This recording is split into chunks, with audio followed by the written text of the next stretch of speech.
Hello, beautiful souls, and welcome to the Medium's Table. I'm your host, Michelle Gardner. This podcast is your personal invitation to join me at the intersection of the everyday and the extraordinary. Together, we'll explore the magic of mediumship, share spiritual stories, and connect with fellow mediums on this incredible journey. So grab a seat, pour yourself a cuppa, and come join us at the Medium's Table, where spirits gather and stories unfold. Disclaimer, just a heads up to all our lovely followers. Our social media is a space where we share personal stories, including those of various mediums. Let's keep the vibe positive and respect each other's beliefs. Every journey is unique, and here we celebrate the diversity of experiences. I'd like to welcome to the show psychic medium, paranormal investigator, ghost hunter, and I have to add in, sorry, Julie, cosmic butterfly. Julie, welcome to the show. It is so good to have you here. Oh my gosh. Thank you. It's been a long time in the making, and we've known each other for a little while now. We've ran around in circles, you could say, literally in circles, development circles. And I've seen your wonderful, amazing gifts. You are very unique, and I'm going to say very out of this world.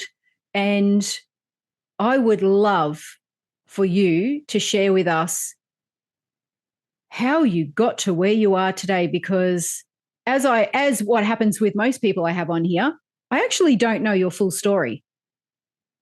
That's just how it rolls. That is. I've been thinking about it myself. I'm like, how did all these things happen in ways that are kind of like life, you know? I actually feel like my story is a lot about self-defense and trying to gain understanding or control or insight into the things that were happening to me, as opposed to having a goal or pursuing becoming something, maybe becoming more who I am. I'm not sure. Like it wasn't intentional. I promise that. At first. So I grew up in a house that was built before the Revolutionary War and in Pennsylvania and not far outside of Philadelphia. So actually kind of in the Valley Forge area. And that house was very haunted. Wow. So the house is built out of stone, and it's typical colonial architecture, and was a big house for the time as well. It had been a doctor's residence for many generations. So you can imagine just that, not even the connection to, war might be something. But so, I lived there from birth until we moved before 6th grade, and things would just happen. I wasn't, everyone in my family except my dad would acknowledge it, like he didn't think he had an explanation for everything. So the normal things are just like cold spots, hearing people walking around, the doors would jangle, like open or try to open. It had those iron, not doorknobs, like levers you had to pick up with your finger, Yeah. And so they like a barn does now, I guess. Barns don't have doorknobs. They have those things still. And, you were just never alone. I was never alone. And I was terrified of my bedroom. I remember that. I would sleep with, like a 60-watt bulb on all night. And I would dive to my bed. Like I would take a couple steps into the room and dive over the rest of the room to my bed, because I just didn't want to be grabbed by whatever was underneath the bed. And I don't believe that's probably real, but it felt real at the time. Yeah. And my closet door, I would never close my closet door. I can't tell you why. So I would walk into a room in that house and feel something, sad or angry, or, one of the confusing things, of course, like And, if there was someone in the room, I'd be like, what happened? Is somebody fighting something? And normally it was like nothing happened. So they could have been lying to me. They would do that. Parents don't tell you when they're having arguments. Or, something else was in the room feeling angry, but I didn't, that was never an explanation or an option. So I thought maybe I was angry. So you get confused about your own feelings because you don't know. There's no validation. There was validation about some of the strange things happening, but not the personal things. And I remember one night we were in our dining area and I was working on this fourth grade project that went all year long on Pennsylvania. And it was the first experience of doing one of those long-term projects. And I was up until like 11 o'clock, which is late for a fourth grader, Yeah. And above the table, we had a chandelier, which was on a dimmer switch. And we're working on it. My mom's helping me. We're kind of building the thing. Like we had to collect all these things and put them in folders, make it all look really pretty. We had to fill out maps and all kinds of stuff. And the dimmer switch just turned, shoop, like go to bed, just turned, lights off. But we watched it turn. It wasn't like just, no light for you. It was like specifically right there, not the rest of the house. And right above you, watch the dimmer switch turn off. Wow. So, okay, it's time to go to bed. I'm like, Mom, like,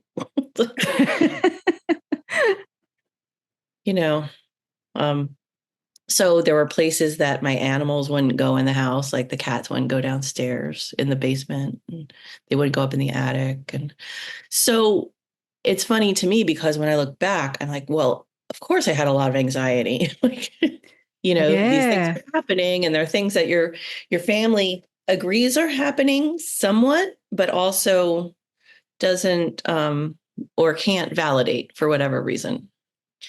And then we moved when I was going into sixth grade, and we moved up to this farmhouse. Couldn't be more different, probably. Like I lived in town in the first house, and we had close neighbors, and there was kind of a busy road close, and we still had chickens in town though. Yeah. So, but we moved up to the country, and the closest neighbor was, gosh, like a mile away. Like, Yeah. there weren't neighbors. We had some that you could see from our house, but they were elderly and we couldn't, like, they were quiet. So everything was so quiet. So in that house, I didn't really have many experiences as a young person, like as a teenager. One of the clearest examples of receiving spiritual guidance, though, I believe happened for me there that just changed my life. And that was on a random day, I received an advertisement for a school that, you had to live at. It was a boarding school. Mm. And I was the youngest of three kids. And my parents had at that point separated and were getting divorced. And I really did not like my new school district very much. Because we lived out so far, like my school bus ride was like over an hour in the morning. It was terrible. And because we didn't have any friends close. So I had to wait for someone to drive me everywhere all the time, So I asked my mom if I could apply, and she said yes. And I really feel like just that brochure showing up at my house just randomly, like I never heard of the place before. I never sought out that kind of a solution. Like what would be a good solution to being so isolated and miserable in school, Yeah. It didn't occur to me to, well, move away. So I believe that was like spirit's my first memory of spirit saying, hey, like, here's a way you can change this whole mess. Right. Mm. So I did go to that school, and I know that there were ghosts at the school, but I didn't remember. I don't really remember having like contact with them. I know we heard things and that, but that's actually where I met my husband. But that's going to be another story. Oh, I can't wait for that one. Yeah. So probably as, I didn't have many experiences in that home as a young person. I don't remember many experiences through my 20s. There were a couple, Mm, um, not like big things. I think it really started developing in my late 20s. I had gotten my master's degree in counseling, and I was a therapist in the city, mostly in the city of Reading, sometimes outside, you know, and I worked with a lot of situations that were very acute. mm, So domestic violence, but it hadn't been resolved. Like the situation had happened and was unfolding, and we weren't sure, who could live in the house and who couldn't live in the house, and even what kinds of injuries were going to be remaining. Physical abuse, sexual abuse, things that had been sussed out by schools, that kind of mm. thing. So they were court involved families, almost all of them, and families and kids at risk. And I was in their homes. So it wasn't like they would come to the office and it would be very, um, I don't know, sterile. I Yeah. was sitting at their table, and many times, of course, they want to put out their best face or whatever, but they couldn't maintain their whole environment. And I was seeing what was happening. And so what I found living and working so close to my clients and spending so much time with them is that I would suddenly just have a knowing or a sense.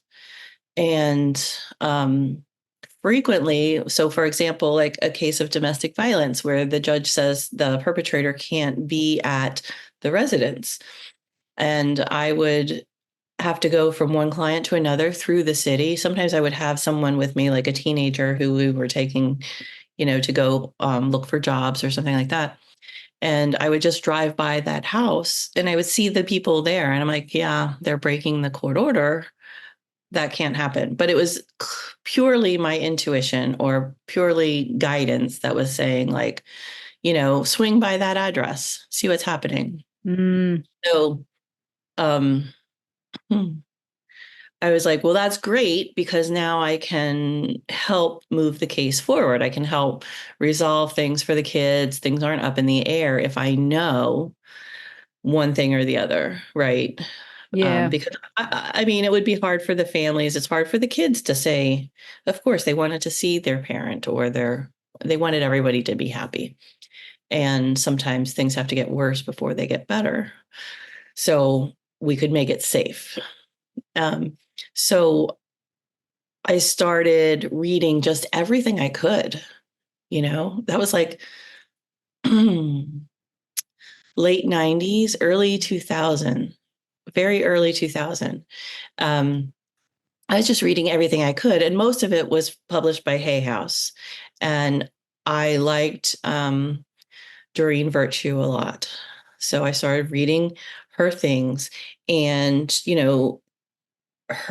would say, just ask. So I Yeah. started asking.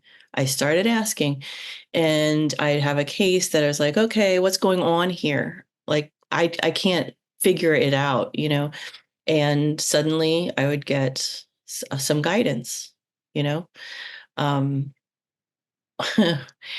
and that led me to actually attending several of her workshops in California because it was just so helpful. So I was so able to help. And at the time, she was doing training that she called angel therapy. So it fit exactly with what I did, although I did it a little bit more ghetto style, you know.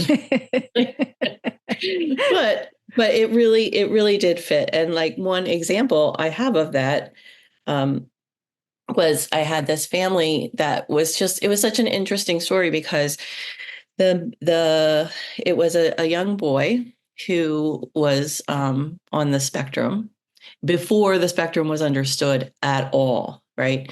And I'd say he was like 9 or 10, and he came from another city to live with his father because his mother had passed away. And he didn't know his father at all because his mother had never told the father that she was pregnant and had his son. Oh, So wow. the father was like no experience being a father. He had always been single. He was functional. He, did maintenance work and worked for himself a lot, but he also drank a lot. And by that time, he was older. He was in his maybe late 40s. He was much older than I was at the time. And no one wanted to say this isn't going to work. And what are we going to do with this kid that needs a resource, who lost his Mm, mom and who has some special needs? And he deserves a chance with his dad, and the dad deserved a chance, right? So, of course, we said, Dad, you have to stop drinking. Well, anybody who has any habit, you know, um, that's not so easy to do, especially when you're stressed out. yeah. So one day, so the courts were doing all kinds of things to try and maintain and keep an eye on this family. And one thing was, I believe I had to go there like every other day, like several times a week. And I remember being a little bit frustrated because how do you get through this wall, and help them? And the neighborhood they lived in was very sad, kind of, and heavy and that kind of thing. And of course, they were defensive because, here I am. I'm the face of the people telling them, you got to change. Mm, And I remember knocking on the door and thinking those kinds of things like, gosh, like I could really just go get another job. you know, like, yeah. like this is kind of overwhelming to me. And and I liked the people. And so I knocked on the door and suddenly I was overcome with the smell of alcohol, you know. And I'm looking around. I'm like, there was no alcohol. It wasn't like it was spilled on the doorway. There was no alcohol. And, I got the chills, like the angel chills. I'm getting them now, just telling the story. And it gave me enough confidence to just confront him and say, look, I know you're drinking. And it was purely spiritual, like purely, I had no evidence, but it helped to break through the denial for him Mm, and make it okay to say, I'm struggling, and what can we do about it? How can we, you know, get help? How can we keep you safe? How can we keep the child safe? And we actually got some places with him and with his child, and things were resolved, and it didn't become a real hardship for any of them, yeah. Wow. But it really took me just kind of going with, okay, well, I'm smelling some alcohol, and so I know there's none here, and they really were putting on their best everything so that Mm, everything looked fine. Um, and I think that was probably the first time that I just totally, completely went with what I was getting spiritually, you know, yeah.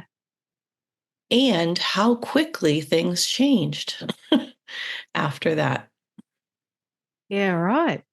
because that could have gone on for years, you Yeah. know, So it just was a great result.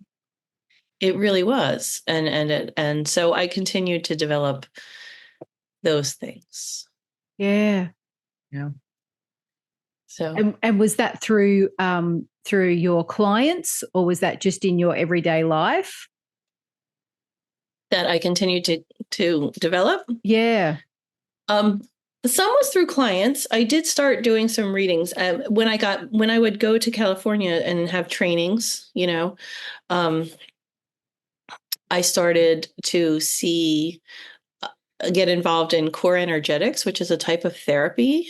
It's a Right. body psychotherapy where the idea is you store emotions in your body, and that creates blocks or leaks based on experience during development. And there's layers, right? So I started my own kind of healing journey, going to a therapist who does that and exploring that connection and learning about the energy. And that's really what it's about. It's about the energy. So that was the personal piece. And I also got very involved in just understanding like the feminine divine and studying that, to the degree that I just decided like I'm going to live my life this way. Like I want to understand just knowing what the right thing is to do or an option to do as opposed to running around chasing things. And Mm. another thing that happened was in our community, there were there have been wounds to the spiritual community since like the early 1900s in Berks County. Um, there's a practice of folk medicine called powwowing, which Right. is faith healing for the Pennsylvania Dutch. And there had been deaths, and they had related it to witchcraft. Excuse me. And so the community in like around 1920 really closed down around those things. Like you didn't talk about it. People didn't pass it on to their children. Um, so it's kind of unique because we're surrounded by other counties that are really pretty open about silly things like crystals and tarot Mm. cards, and our community is kind of closed down with the exception of at the time a handful of people who were considered just the top, um locally. And so there's one man who's like writes and researches a lot of ghost stories, and he's one of those. And there was a man named Bob Moyer who was teaching tarot classes at the community college. So I took those classes, and just as a way of keeping me connected because I couldn't find other like-minded people nearby. Yeah. And and it turned out that he had just started a business at the Renaissance Fair. So I learned to read tarot, and he invited me to read at the Renaissance Fair. And um, I'm now an owner of that business with a partner. Oh, Um, wow. I didn't know that. 20 years later, more than 20 years later. Yeah, Bob has Wow. passed Yeah. away, and we actually own it. And so I've read at the fair for more than 20 years. That was never my idea or intention. It was just fun. Mm. And it was a way to keep connected with and to learn. I learned a lot from reading at the Renaissance Fair because there's just so many people and so many different walks of life and that kind of thing. But really, the intention was for me to continue to practice and meet people who build a community, right? Mm. Mm. Because there really wasn't one. And I don't even feel like there still is that much of one in my county, right? Um, so there was another thought I had. Oh, at that time, I also learned Reiki, which is about energy. And that Yeah. was like the early 2000s, and that was big stuff then. Um, Yeah. It went through a phase, didn't it? it did. And there were just tons of, I don't know, big people, things on TV, I don't know, interviews with people. And uh, Sylvia Brown was big then, you know. So I guess that was where it was going. And then I got kind of tired.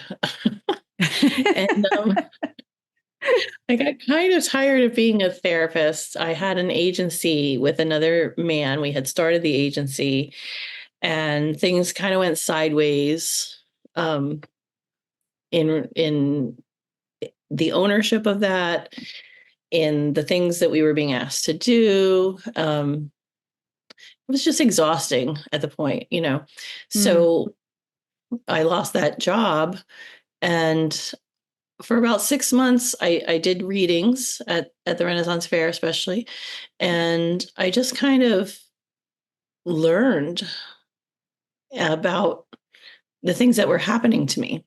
Yeah. Um, and that helped me to learn about, I started to learn about manifestation, which is a lot like getting guidance. Yeah. Um, and I manifested my first husband, met him, and then my daughter. Mm. So that was just a whole new level of being intuitive and developing, because now I had this little person who could apparently hear my thoughts. I could hear her voice inside my head. I didn't know this was not normal. I didn't, because people talk about mother's intuition, and I heard her voice in my head, I think when she was in my belly, but she would answer my thoughts sometimes. And I realized that really wasn't probably good for her. That's incredible. Yes. Well, I think that's, now she's 17. So I think that's why she has anxiety, because she can hear people's thoughts. Wow. Yeah. So where do we go from there? So, okay, COVID comes by. Yeah. Yeah. So remember that? Yeah.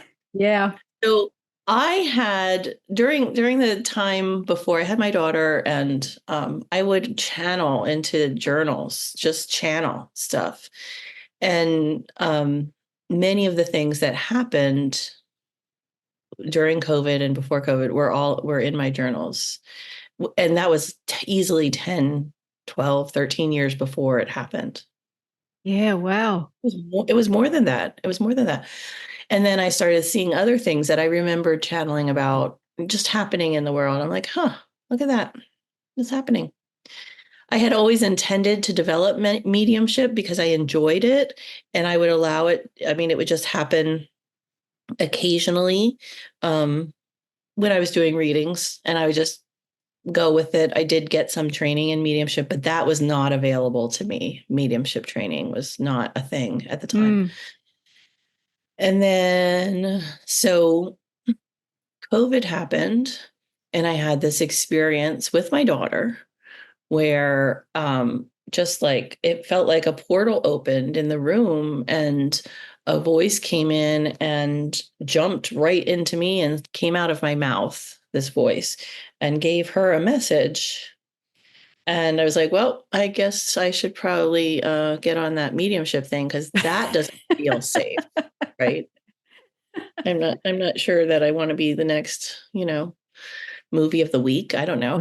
Yeah. Yeah. Yeah. You know, so I did, and everything then was over Zoom. So, which made the world smaller, but it gave me access to things I wouldn't have had. So Yeah. I got training. I joined the James Van Prague level 2 training, and they kind of pointed me in the direction of Tony Stockwell. Um, and for the trance training. So I was led to trance because of that kind of unusual experience. Mm. Um, so now I really love doing trance, and I really love doing healing that way. And Yeah. through all of that, well, I had kind of, I guess what you would say, a negative spiritual experience, where I was encountering things that were not necessarily light and love and beauty. And I found out, I learned about attachments, Mm. which is something I had taught didn't exist, in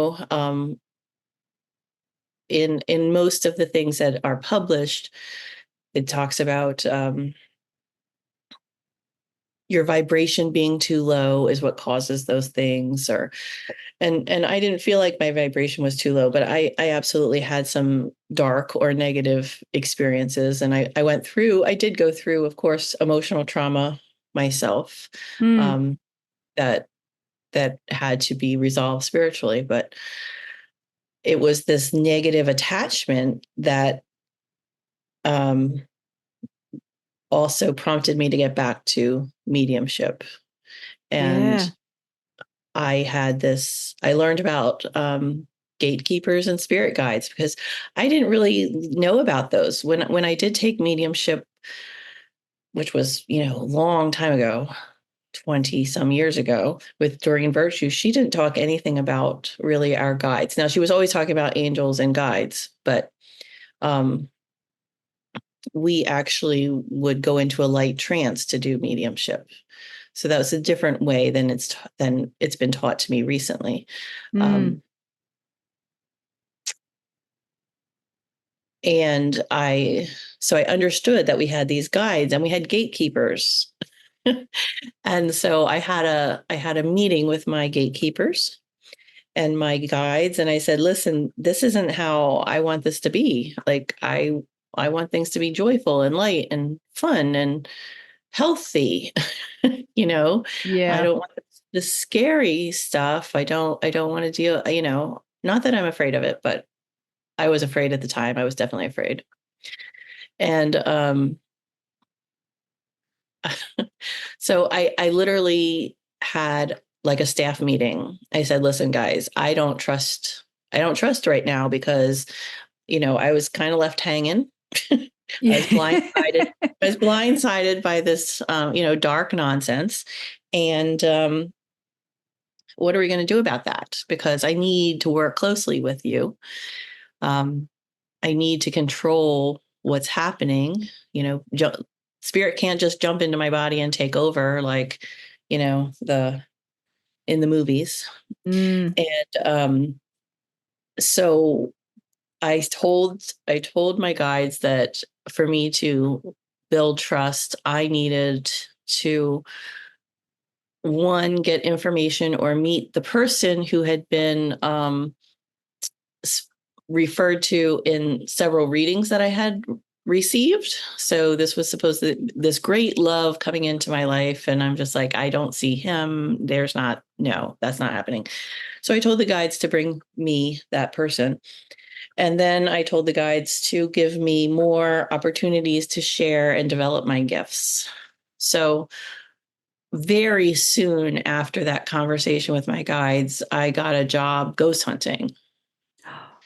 And Whoa. that's how I became a ghost hunter. And it's funny because I really never thought about ghost hunting. Like, of all the things that I thought the guides could come up with, that was not the thing. And it was still during COVID. So we were wearing masks. That was just not the thing. I'm like, seriously? Like, and I mean, I was always felt like I was hunted by ghosts, not that it would be the other way around. Yeah. So um I got hired, and we would go to these locations that were definitely haunted. Some of them were terrifying, and definitely I learned, like, Mm. I absolutely learned. And I learned other things that, like, after trauma or during trauma, your spiritual guides may change. I did not know that. So when I was in my trauma, I really didn't recognize that. I did recognize that I wasn't hearing my guides the same way. And I prayed for clarity twice, and twice my glasses disappeared from my life. One time they never came back in the middle of the night. Where'd they go? I don't know. I never found them. And I've had glasses in the second grade, so I kind of need the Yeah. glasses for Yeah. everything, and I've never lost or broken a pair except for those. So don't pray for clarity. Just side note. You will get the opposite. You're not supposed to know. Yeah. So, yeah. So we would go to these locations and people would buy tickets to learn to ghost hunt and have experiences. And that became sort of my thing. I actually didn't make any money at it. Isn't that interesting? The Mm. company was the company was a little bit shady, and went out of business, because somebody was fraudulent. But I learned a lot. Yeah. And I do understand the whole time I was doing it, I'm like, why am I doing this? This is so weird. Why am I doing this? And it was about me confronting my fears. Right. So the other thing I had wanted was communication, or bringing this person into my life. So that started as well, but that took probably 3 years to happen. But I started to get songs in the middle of the night, and the songs started to unfold to meeting this person, bringing him into my life. Yeah. Wow. That's the power of this stuff, right? Yeah. I mean, Yeah. life changing kinds of experiences. So, yeah, I guess that's how I became a medium, or Wow. owned being a medium, self defense. It's kind of forced on you. You slipped into it forcibly. Well, and then, my daughter was, she's a medium as well. So when she was 13, yeah, things started happening in the house I live in, just things. And I'm like, wait, I didn't do that. Like, Yeah. I know better than to do that. Who is, knocking on my door, and that's accessible, not accessible by, because there's snow piled in front of it. Somebody's knocking on the door. Yeah. So it was in your best interest, really, to Really. know and understand mediumship for her sake as well. Absolutely. Yes. Yeah. Parenting her, definitely. And remembering how myself at that age, it hadn't been validated or understood, or, you know, any of that, Mm. Wow. you know. So did this run in your family? Like, do your brothers and your sisters, are they the same as this? Your parents? Um, Not that they're willing to say. My oldest brother has passed away, and now he does lots of communication from the other side. He was actually he's 8 years older than me, and he was very encouraging of me, um, which I think was funny, right? Mm. He was very sensitive. He had a lot of experiences in the house we grew up in, because of course he lived there really his entire until he was 18. So Yeah. he had a lot of experiences there. So he didn't deny it in any way. My other brother, I believe, is more sensitive than I am, but does not want anything to do with it. So when I get Yeah. EVPs from ghost hunting, I send them to him and force him to listen. He's like, "Stop it! Why do you tell me these things?" Because Proof. It's proof. yes, yes, yes. And he's a mechanic, so I taunt him with my haunted cars that do things that they shouldn't do. Yeah. It's like start themselves.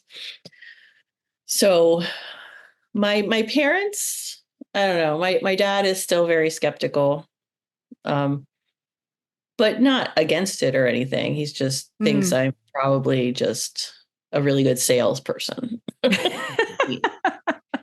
And my Yeah. mom participates with me. She just hasn't done anything herself. She probably could, or has. She Mm. just hasn't developed it. Yeah. Brother thinks my grandfather, who was a blacksmith, was probably like me. That's what my brother will say, that he was Wow. Yeah. like me, because he was an artist. And I don't know. There are some other things, but the powwowing that I talked about in the beginning does run in our family. But my grandmother was the generation that they kind of closed the doors on that, you Mm, know. So my mother wasn't trained. So then I wasn't trained, you know. right. And you said that was faith healing. Yeah, it's a type of faith healing. It's called powwowing. But I think the Native Americans actually called it that. Right. I'm not quite sure. It's called Bruchardy, which is something about, I don't know. Yeah, yeah. It's Wow. German. Yeah. So what about your husband? How does he how does he cope with all this going on? Oh, good Lord. Um, well, so when I did find him, he was living in Wisconsin and I was here in Pennsylvania, and I did find him online, and we did know each other in the past. So we started talking, like, well, what have you been doing for the last 30 years? I'm like, well, fighting demons and catching ghosts and Just your everyday stuff. just your everyday stuff, load of laundry here and there. Yeah, yeah, yeah. And I was just because I had been in relationships, of course, during my development, and I really just felt like you have to be prepared for all the types of crazy because it's a buffet. And so I really just let my crazy flag fly. I told him just from the beginning, because I don't want to like get all connected and warm and then be like, oh wait, you have seen that? Ooh, yeah, I Yeah. just nope, you need to know from the door that this is going to get pretty crazy. Yeah. And and it did. It has. Well, in fact, I mean, his mother was passed, and I feel like she had part in bringing us together, you know, Mm, so even though she was on the other side, she is on the other side. yeah. So he is developing his own mediumship, sort of. He Oh, ghost hunts. We wow. all go, we all ghost hunt together. We all ghost hunt Oh, that's fantastic. together. We all ghost hunt together. Um, he sometimes indulges me when I want to do trance speaking and I haven't spoken for a couple times. Like I have some opportunities during the week to practice, and we don't always get to do it or whatever. So I try Mm, to at least like once every 2 weeks. I really love to do it at least once a week, but it's hard to speak with, there's no one to listen to. Right. yeah. So he does indulge me and listen. Um, so there's a really funny story about when he came to visit and he knew I was a medium, right? The first time he came to visit was he came for New Year's, and he stayed for about a week. And I was working during that time. So he was home alone. And we had been in my room, and he had heard a rooster crow. And I didn't respond, you know? And so he's like, huh, well, that's weird. Like we're in town, you know? Mm. So he thought it was a ghost rooster. So so when I was at work, he and the cat went through the house hunting this ghost rooster because they were going to catch the ghost rooster. And and he told me about this. Well, no, he didn't tell me. He didn't tell me about it. He went home. He didn't tell me about it. And then a couple weeks later, I was waiting to go into work. He works third shift, and I worked, well, whenever I wanted to work. But it was morning, and he had gotten off of work, and so we would talk on the phone until I could go into work. And I told him that my neighbor's roosters woke me up. He's like, "Oh my God, I thought." He said, "I thought I heard roosters when I was at your house, but I thought they were ghosts." And he told me how he hunted these ghost roosters with the cat. And the Yeah. cat just went along with him. The cat just followed him around the It house. was Like, probably entertainment for the cat. He's probably never had so much yes, fun in his life. yes, right. So that is a great I never laughed so hard. I never laughed so hard. So the next time we went to visit him, my daughter and I, bought every rooster ringtone we could find. And I slip him roosters here and there when I find them, Yeah. like really bad old art, like homemade art. Like Yeah. I find all the roosters and just, put it in his lunchbox or in his drawer. Yeah. Yeah. Yeah. Oh, So that's funny. he's a good spirit about and actually he just had an occasion. Oh my God, I totally can't believe I didn't say that. So he's been reading tarot card though, at the Ren Fair with me. Oh, wow. Yeah.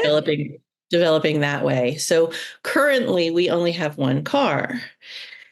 And that car went into the garage and we borrowed a 1998 Jeep Wrangler from my brother. Now it's stick shift, so I can't drive it, right? Mm, It's like driving a full box on wheels.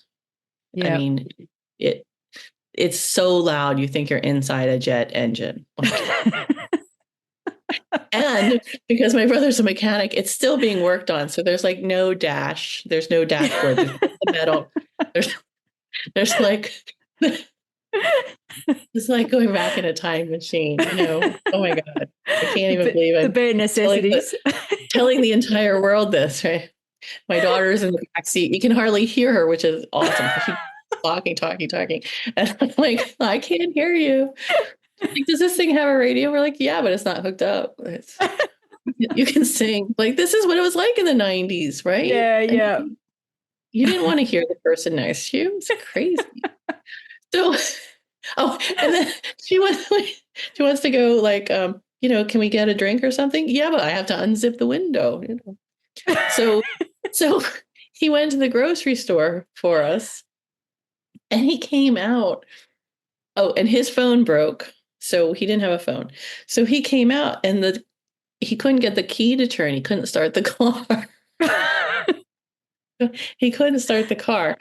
So he went in and he used the store's landline to call me and tell me this. Now, it's not really far to the store, but it's not also like carry your groceries home close either. Yeah. And Yeah. you still are going to leave this 1998 piece of metal in their parking lot. So we still had to, resolve this. And so I said, well, I could send you an Uber or something. I'm not really sure how. I don't know. And he said, okay, well, I'll call you back. Let me go out. And he admits, I'm outing him now on international space, right? He admits he went out there and he went to move the groceries so that if he had to, the other thing is that there's no locks on the doors because they're plastic. So um, he said he went to move the groceries. So if he had to leave them there, they'd be less like, somebody could steal them. Yeah. So, and he said, as he's doing that, he says, okay, guys, like, if you want me to believe, I really want to believe, but if you want me to believe, I need help. I need to get the car home, Mm. and he got in the seat and he put the key in and it went and it turned and he got home. And so when he got home, he was kind of like, the look people have when they're like, he looks scared, Yeah. amazed, and excited all at the same time, Yeah. Yeah. and my daughter said, what's wrong? And he goes, I think I just had an encounter with the supernatural. Through the car, because it started and we got home. He got home with groceries, which was amazing. Oh, And I'm grateful. And so yeah. that's like every day in this house. Like Yeah. we just my daughter will, I'll be up here and doing my thing and just common conversation is like, so mom, how's your day? I'm like, oh well, it's okay. I did this, I did that. And she's like, so I heard someone else's voice coming out of your mouth when I walked up, I'm like, yeah. Like, it's normal. Yeah. Like that happens. That's awesome. That's awesome. And it's just so cool that your husband is totally on board with you. Like, you're all in this together. Yeah. That's fantastic. I love it. Absolutely love it. It really is an adventure. The levels of crazy experiences are just so funny. The ghost hunting is hysterical. My daughter played duck, duck, goose with ghosts. She played hide and seek with ghosts. The ghost stole her pants. We never got them back. As they do. I know. They do. Yeah. That is awesome. And it's just she's so fortunate that she has a mum like you that can guide her, that you understand what's happening, you're there for her. You know what I mean? Just you've got all this knowledge and wisdom through your own experiences and development. That's awesome. That is so awesome. Wow. I try. I don't know. I feel like every time I learn something, I come up with more questions than I started with. Yeah. But that's what keeps the hunger going, doesn't it? For more. It is, because I'm like, okay. And I said this to another medium. I said, people will sit down for a reading and be like, I'm skeptical. I'm like, okay, well, so am I. Like, every day I can have the most amazing, miraculous thing happen. And I ride that wave, for a little while. And then the next day I'm like, okay, show me, like, and just the hunger and just what's the next thing? What kind of amazing, it's an amazing world we live in. And we are just not even, like, we're unlimited, completely unlimited. Our spirits are unlimited. Life can be what you think it is. Yeah. Magical. Magical. It is magical. Yeah. Wow. And such an adventure, such a blessing. So, but I did not really intend to develop these gifts this way. And it was self-defense. That's what I'm going with. Yeah. That's how you're pleading. It was my own survival. Yeah. Thank you so much, Julie, for being on the show. It has been so much fun, so many laughs. You've had such an incredible journey.